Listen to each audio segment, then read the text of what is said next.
মমতা বন্দ্যোপাধ্যায় পুরী মন্দিরে ঢুকতে গেলে চরম বিক্ষোভ হয়। ঢুকতে দেওয়া হয়নি রবীন্দ্রনাথ, গান্ধীজি, ইন্দিরা গান্ধী, বি.আর. আম্বেদকরের মতো রাষ্ট্রনায়কদেরও। ঢুকতে দেওয়া হয়নি ইসকনের প্রাণপুরুষ স্বামী প্রভুপাদকেও। কারণ জাত, কারণ বর্ণ, ধর্মের বিষয়ে আপোষ করেননি এমন একটা সুপ্ত গর্ব বরাবর রয়েছে উড়িষ্যার জগন্নাথ ধামের সেবকদের। কিন্তু ঠাকুর কি বলছেন? প্রেমের ঠাকুর জগন্নাথের পরম ভক্ত ছিলেন মুসলিম সালবেগ। রথযাত্রার দিন এখনও সালবেগের মাজারের সামনে কিছুক্ষণ দাঁড়ান জগন্নাথ, যার টানে সিংহাসন ছেড়ে নেমে এসেছিলেন প্রভু। ব্রাহ্মণ্যবাদ কিন্তু জগন্নাথের মন্দিরের মধ্যে বিভেদ তৈরি করেনি নিচু বর্ণের সঙ্গে। জগন্নাথের সেবা থেকে পুজো সবই হয় শবরদের হাতে। জগন্নাথের সৃষ্টি রহস্য নিয়ে গল্প কাহিনীও নেহাত কম নেই। মহাভারত কুরুক্ষেত্র শেষ, যদুবংশের ইতি ঘটেছে। ব্যথাতুর হৃদয়ে শ্রীকৃষ্ণ বসে আছেন। হঠাৎ জরা নামে এক শবর হরিণ ভেবে ভুল করে শ্রীকৃষ্ণের পায়ে তীর মারেন। কে এই জরা শবর? জরা ছিলেন পূর্বজন্মে বালিপুত্র অঙ্গদ।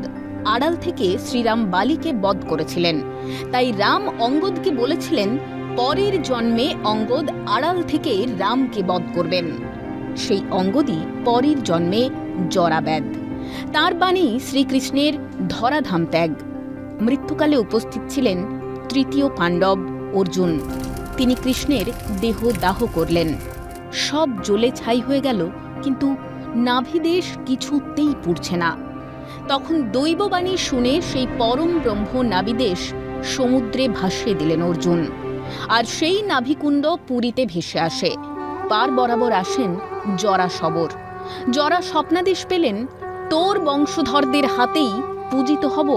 সেই থেকেই শ্রীকৃষ্ণকে নীলমাধব রূপে পুজো করতে লাগলেন অনার্য পিছিয়ে থাকা সম্প্রদায় শবররা। এরপর দাপর পেরিয়ে এলো কলি যুগ।